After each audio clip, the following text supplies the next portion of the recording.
Hi everyone, my name's Amanda Lioi, and welcome to my explanation of Eco Expedition, which is the title of my capstone project for DMD400. Eco Expedition is a digital comic story with interactive elements. The story is nonlinear, being told to the viewer through a series of comic panels that link to each other via clickable objects, rather than reading from left to right like a traditional comic strip.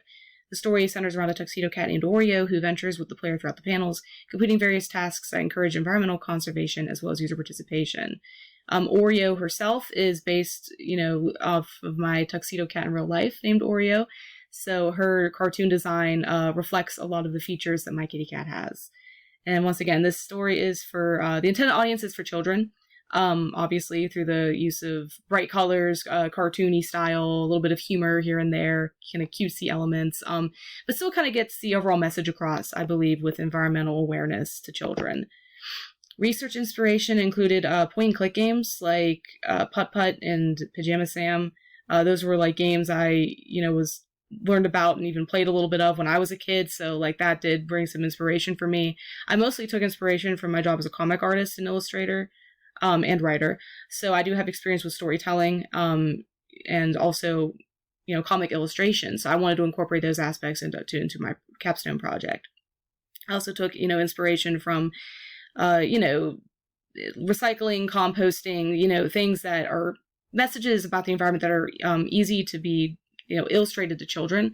There's obviously some topics that are harder to convey to kids. I believe things like, picking up litter though, and like beach cleanliness and even air pollution. There's like a little snippet of that in the story.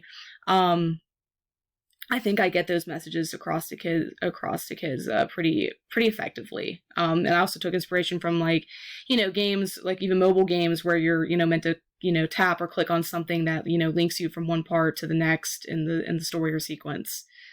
So that's where my inspiration was. The production stages, I started off with storyboards. So the final version of the story is, based on those. I had to make a few changes here and there with some perspectives, some dialogue and whatnot. I also made a map of nodes that link from one part of the story to the next, kind of give me a better idea visually of how everything was supposed to be laid out for the final version.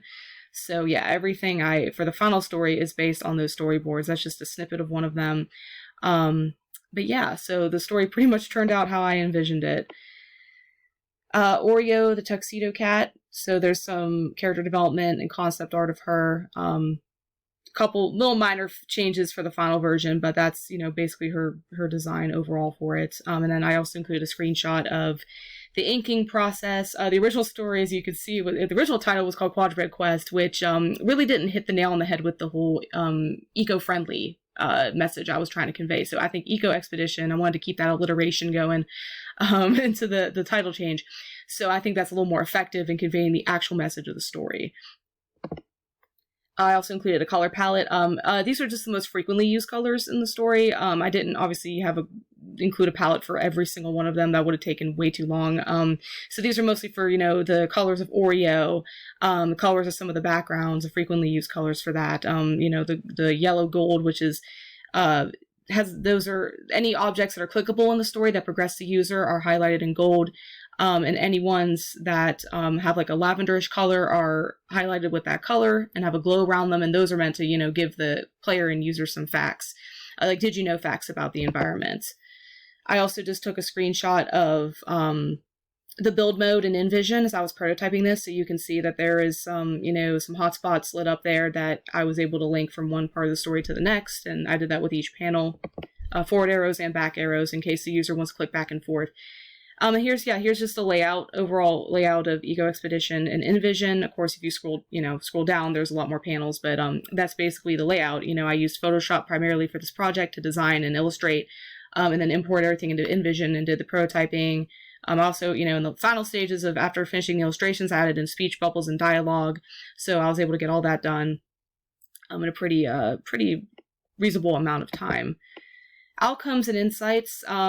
I did get the opportunity to do user experience testing with my cousin's children. Their parents did help guide them along because they're not quite at that reading age level yet, but they really enjoyed the story. They liked picking up the trash. They wish the story was longer because they really enjoyed doing that. They were like clicking back and forth with it.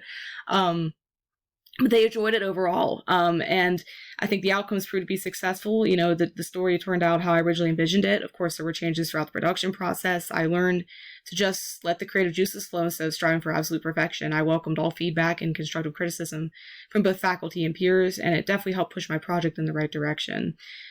So yeah, overall, I mean, the project was effective, and just a brief overview of this again is that it's an interactive comic story told in nonlinear format through a series of, singular illustrations that link the user from one panel to the next through clickable objects. So it's a lot easier to show, don't tell, but that is basically the overall gist of it, of the design concept and of the story itself. So hope you enjoyed this presentation.